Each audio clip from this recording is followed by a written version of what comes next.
Aboriginal TV Channel 4, putting Aboriginal news first.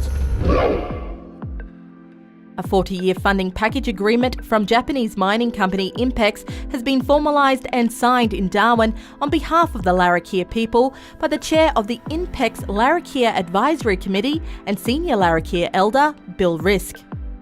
Inpex was the first company in the Northern Territory to engage Larrakia heritage monitors to fully participate in the heritage surveys to ensure that the ongoing protection of our cultural heritage for future generations.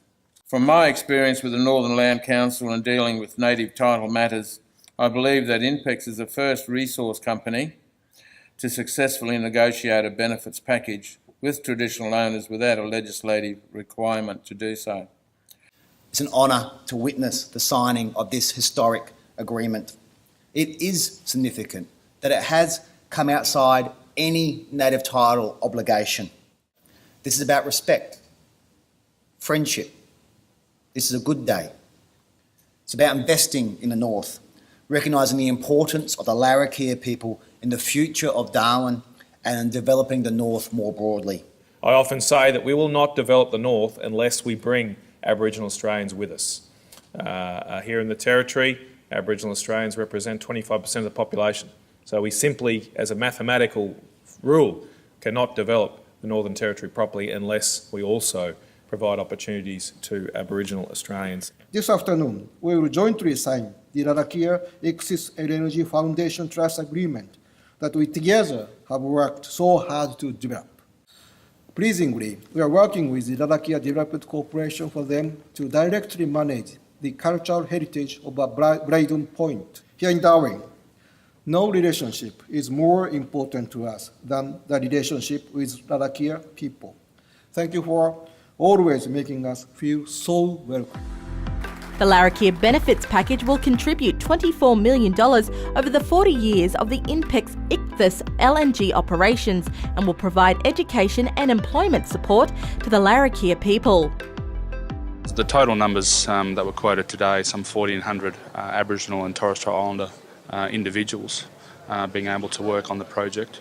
Larrakia Development Corporation has held a number of contracts over the years of construction. In terms of projects, the Ichthys project is a pretty big example of the sort of development that can occur in the North. We are, like other northern centres, looking for that economic stimulus, but also jobs for our mob.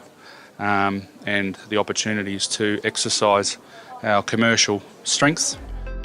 The signing was witnessed by Minister for Resources and Northern Australia, Matt Canavan, and Northern Territory Chief Minister, Michael Gunner, with Inpex President and CEO, Takayuki Ueda, also in attendance.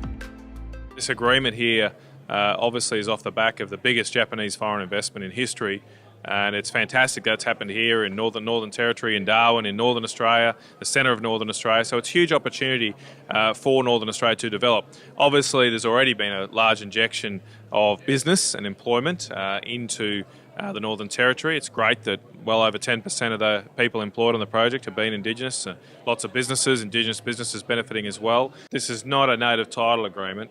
It's an agreement that has been struck because Inpex know that the best practice is for resource companies to invest in their community, support their community, not just for Aboriginal people, but community more broadly. But obviously the Aboriginal community is an important part of that as well. So I think this is a template for other resource projects, that we make sure that all Indigenous Australians can benefit from resource development, not just those that have access to native title, but those that are involved and close to resource investments too.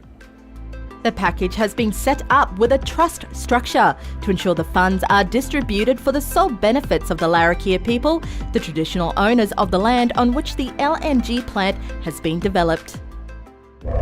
Aboriginal TV Channel 4, putting Aboriginal news first.